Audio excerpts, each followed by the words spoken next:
Welcome to this week's Jackson County Board of Commissioners meeting. This meeting is held in the Jackson County Courthouse Auditorium at 10 South Oakdale in Medford. This meeting is held every Wednesday morning at 9:30, as long as a quorum of 2 commissioners is available to conduct the business of Jackson County. Your Jackson County Commissioners broadcast this meeting over Rogue Valley Television, and it's available for streaming and review at jacksoncountyor.gov. Under the Government tab, under Recorded Meetings, click on RVTV Live Streaming.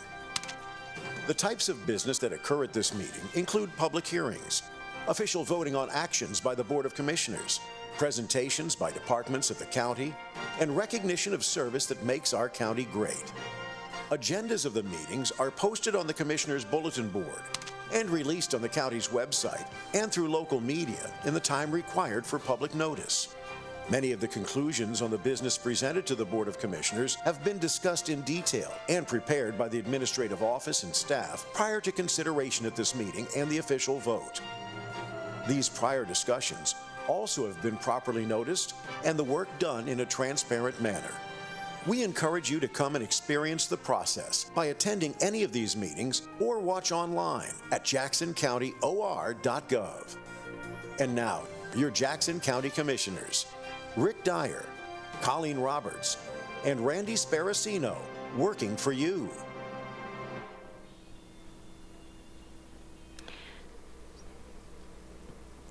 So I'll call to order the Board of Commissioners regular meeting for February 19th, 2025. It's 9:30 and we're in the Courthouse Auditorium and also on audio video conference. And we'll begin with the Pledge of Allegiance if you'd stand and join us.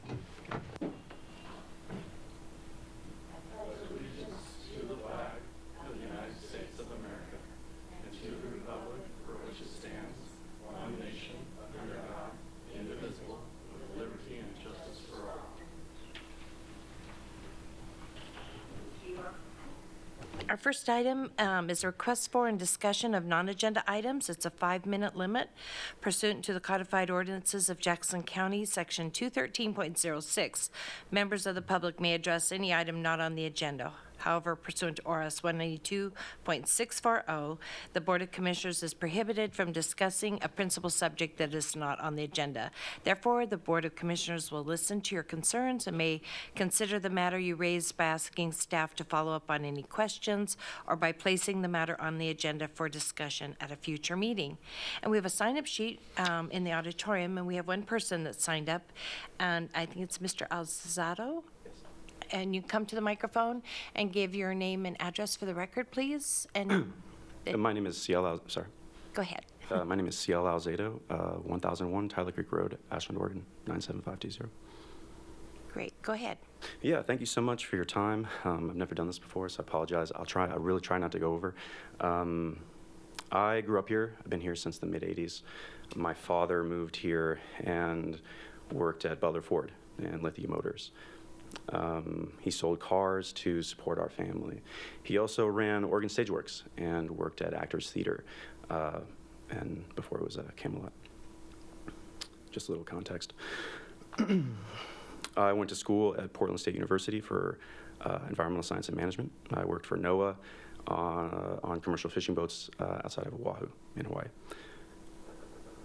About 12 years ago, I moved back home in order to pursue a meditative practice. A lot of time online and research on the ocean gave me the time to study, and I decided to quit my job and go on a deferment with my student loans, which I still have $80,000 in debt on, and kind of put a stop on our family generator tree because I'm nearly 40 and I don't have a lot going for me. I have a few $100s in my bank account, and I'm experiencing something called a Kundalini awakening. Now, that's a result of doing breath work and trauma release practices. This is something that is very familiar to some in the culture in Southern Oregon. During my time up in the mountains, I did a lot of different things to support myself. Chief among them, I grew medical cannabis.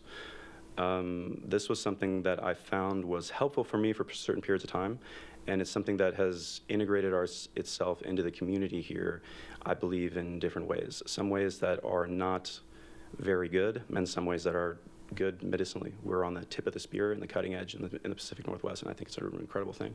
And I don't know what you guys have done in order to support that movement, but I really appreciate it. I think it is also highly addictive, but I also think that it should be used instead of pharmaceuticals. I had some personal struggles come up here recently, and I was piped to the psych ward at Asante Medical in Medford. I didn't know this place existed. You can't really find it online very well. There's a whole wing dedicated to it. The abuse that I saw at the psych ward, it's called the Behavioral Health Unit, is so appalling, and it's so frightening, and so heartbreaking, that I scarcely know how to communicate it to you. There is a man walking around with stains all over his shirt. There's a woman I overheard that was raped there 3 times. And based by what I can tell, she looks like she wanted to entice men and blame them. There are people who are truly insane at this place.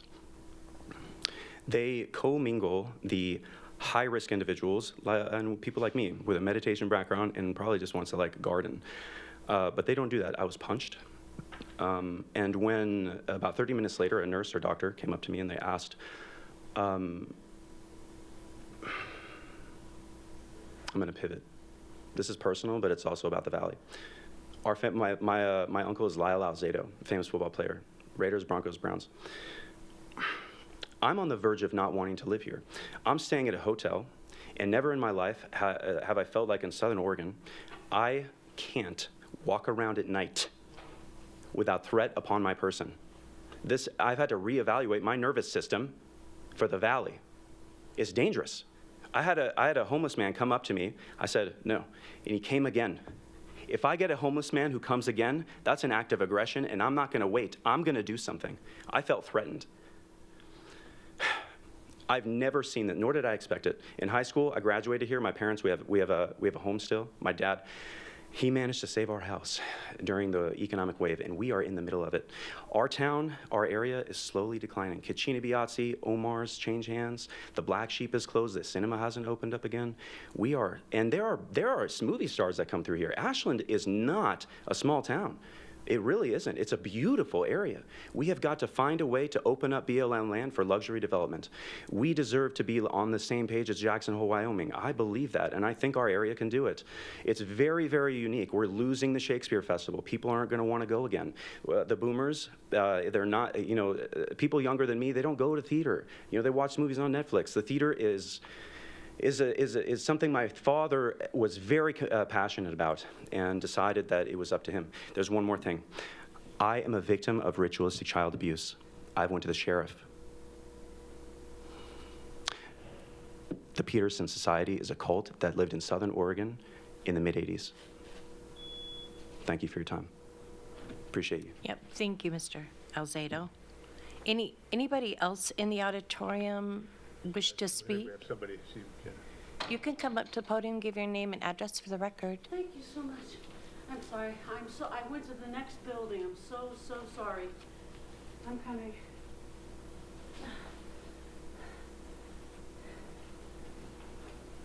I'm sorry. I have a heart condition. And these. I'm sorry.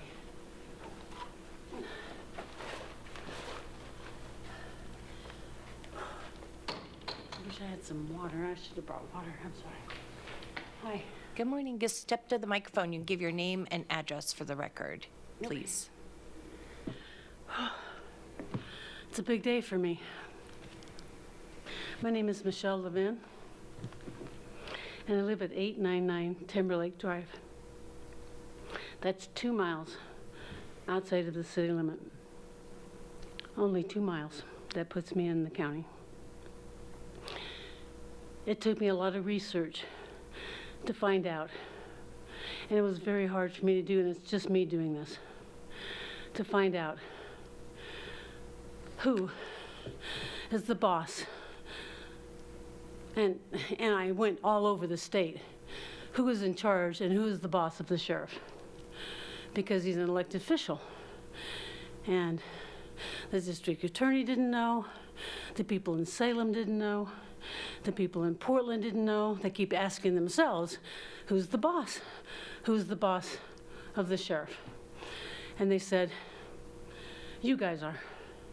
You guys govern, and I'm going to ask you this question, and I'm only going to ask you one question. I'm going to probably say questions out, but I'm not going to really ask questions. I just say questions. So I'm going to ask you, are you the boss of the sheriff of Jackson County? Well, we can't interact at this time, but you can give your presentation, and then we'll, I'm told that. when we're done. Because there's, I'll answer that for you. Owen. They're not the boss. The elector is the boss. The sheriff is independently elected by voters. I know that. And but that's who someone is has to boss. govern, and someone has to tell the sheriff, you can't do this. So, Well, if you feel the sheriff is doing something that's Oh, yes. inappropriate, you can report it to the Department of Justice. they told me to come to you guys, and so I'm Okay. here today. They said, you guys will listen to me. Is that not true? Well, we'll listen to you, but I just answered your question that we're not the boss of the sheriff. Someone has to make him held accountable, and I guess today is my forum, right? I can speak today? Yes, you can have your 5 minutes. Thank you. I got here late today because I was in jail last night. I just got out of hospital. Now, I was arrested because I went to the Ashland Police Department asking for police protection against the sheriff. I've been in the sheriff's jail 3 times. The first time was I had a restraining order against my husband, and he contested it, and Judge Orr threw me in jail because my husband got to speak first, and he didn't let me speak and give my medical reasons. He decided my husband was okay with that, and he didn't let me talk, and he threw me in jail. So the first time was that time. The second time, Judge Orr decided that my 29-year-old autistic son, who loves me dearly and has autism and anxiety disorder and depression, could get a restraining order against me, his mother. And I read this restraining order. It's a ridiculous restraining order, but Judge Orr signed it and decided that he could get a restraining order against his mother. And I sent pictures of some puppies to my son, and he threw me in jail. That was the second time. And then last night was the third time. Each time I was in the jail, they brutalized me. Brutalized me. Now, I'm a retired occupational therapist, and I have worked in Jackson County for 35 years. I love my county. I worked at Linda Vista Nursing and Rehab. I don't know if you know that or not, but I worked in geriatrics, and I love geriatrics. I was the best of the best. I worked in mental health. I worked in geriatrics. I did testing for Alzheimer's, and I did testing for dementia. And they came to me, doctors came to me, Michelle, what is my patient? What level is my patient? I was the best, and I cared for the residents of Jackson County. If you needed an advocate, you come to me. If I want an advocate, I want me, because I fight for the people of Jackson County. I love the people of Jackson County. My injuries are so severe, you guys couldn't walk around like me. I have a crack team of doctors headed by Dr. Karen Cole. I don't know if you know her, but her team is awesome. Wait till they see me after last night. They're gonna be so fucking pissed, they're gonna scream because they brutalized me. Now, when I saw those deputy sheriffs in that jail last night, they use this one technique I was taught years and years ago when I was in mental health, where they take your wrist and they bend it up, and you use this technique on people who are PTSD or who are you're fearful for your life, and you have to put them down fast. And so this is the technique you use. You bend your wrist up and you bring that arm up really hard, and you get them to the ground fast. Now, that's what they used on me because they were fearful of me, whose body is so broken down. That's what they used on me, on both my wrists last night. But before, they've used that technique on me before. Now, Michelle, your time's up. I'm sorry, but if you could finish up. Okay. I've gone to so many people. I've gone to the captain of the Sheriff's Department for help. He turned me away. He dared me to sue them. I've gone to Lieutenant Whipple, Internal Affairs. I've gone to 2 sergeants. One threw a hissy fit, went out in his car and had a temper tantrum, so that was no good. So no one at the Sheriff's Department was willing to help me. My first contact with the Sheriff's Department was when I called when my husband beat me. That was my first call. First time I'd ever called 911 in my life. I didn't even know I was in the county. 2 miles in, I didn't know until I made that phone call. They showed up. The officer who showed up, I was in my house crying. He didn't even come in the house to see me. He couldn't look me in the face. He didn't even look me in the face. Domestic violence victim here. He never came in the house. He left. He never came in the house. He left. I called his sergeant. I wanted to see him. He never returned my phone call. Never returned my phone call. I'm the victim of domestic violence. This is how they treat victims in Jackson County of domestic violence? This is my second career. One more thing. And then you need to be My finished. first career was in Reno, Nevada, and I was a police detective. My husband was a cop. My father-in-law was the sheriff of Washoe County. I know a good sheriff. He was the best damn sheriff ever. I know what a sheriff should do. I know what a sheriff is. I know what a sheriff should do in a county. He was a good sheriff. He took care of his people. He took care of all of them. Domestic violence, my autistic. Okay. All right, that's it. Thank you. I Thank have you. all the evidence, any evidence you want in this briefcase that I carried with my hands today. Thank you. Anybody else in the auditorium wish to speak can come to the microphone, or anybody online, if you have your Zoom hand up, we will bring you into the meeting as well. Not seeing anybody in the auditorium. Madam Chair, no one has their Zoom hand raised. And, okay. Well, with that, we're going to move on to the consent calendar. We have minutes of meetings from the Board of Commissioners work session, January 28th, 2025, the Board of Commissioners regular meeting for January 29th, 2025, the Board of Commissioners staff meeting for January 30th, 2025, and an order approving the 2025 annual work program of the Jackson County Vector Control District Board, and that's order number 32-25. I'll move approval of the consent calendar as read. Second. Commissioner Dyer, Yes. Commissioner Sparacino, Yes. Commissioner Roberts. Yes.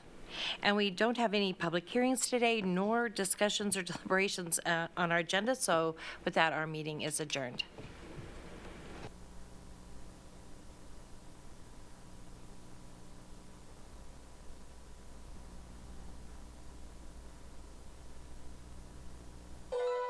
We hope that you've enjoyed this week's Jackson County Board of Commissioners meeting. If you have any questions on any part of the show, please feel free to contact your Jackson County Commissioners or staff. You can find their contact information at jacksoncountyor.gov. To review the content of this or any other meeting, under the Government tab, under Recorded Meetings, click on RVTV Live Streaming.